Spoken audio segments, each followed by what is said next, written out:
Magandang araw. Ako po si Mark Lester Lirat. Ito po ang aking daily devotion. Um, Planning.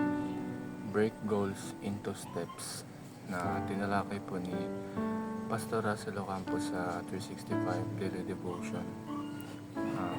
Bible verse po ngayong araw ay galing sa Proverbs chapter 6 verse 6 to 8. Ang sabi po dito, "Go to the ant, you sluggard, consider its way and be wise. It has no commander, no overseer or ruler, yet it stores its provision in summer and gather its food at harvests."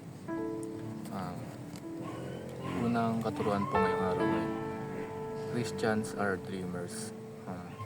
Tayo pong mga Kristiyano o tagasunod ng Diyos ay mga nangangarap. Meron tayo laging pangarap hanggang may hininga tayo. Dahil may gusto pa ang Diyos na ipagawa sa atin at meron pa tayong mission na pinapagawa ang Diyos sa ating mga Kristiyano. At ang mga pangarap natin ay binigay ng Diyos at kasama ito sa plano ng Diyos para sa atin. Ang second teaching is ant-sized actions complete a big project. Kung tayo ay malinaw na sa atin ang pangarap natin, malinaw na ang pangarap na dapat nating matupad, ay dapat kinikilusan natin to ng pakunti-kunti. At kung malaking project ito, malaking pangarap, ay kailangan unti-unti natin ito upang mabuo ito bilang isang pangarap natin.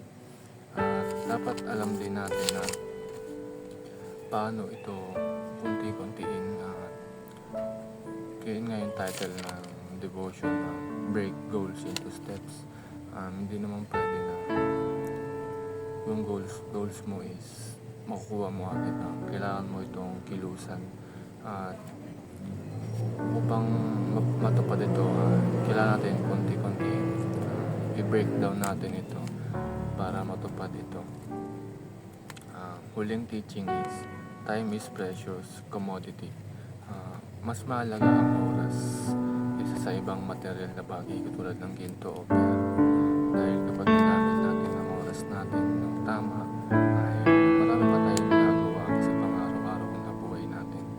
At kung hindi natin ito magagamit ng tama ang oras natin, ay may posibilidad na hindi natin matupad ang ating pangarap dahil hindi natin to, ang oras ay hindi natin ginamit ng tama at hindi natin kinilusan ng maayos ang pangarap natin.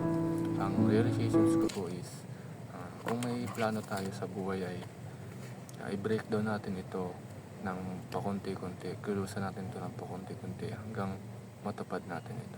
Yun lamang.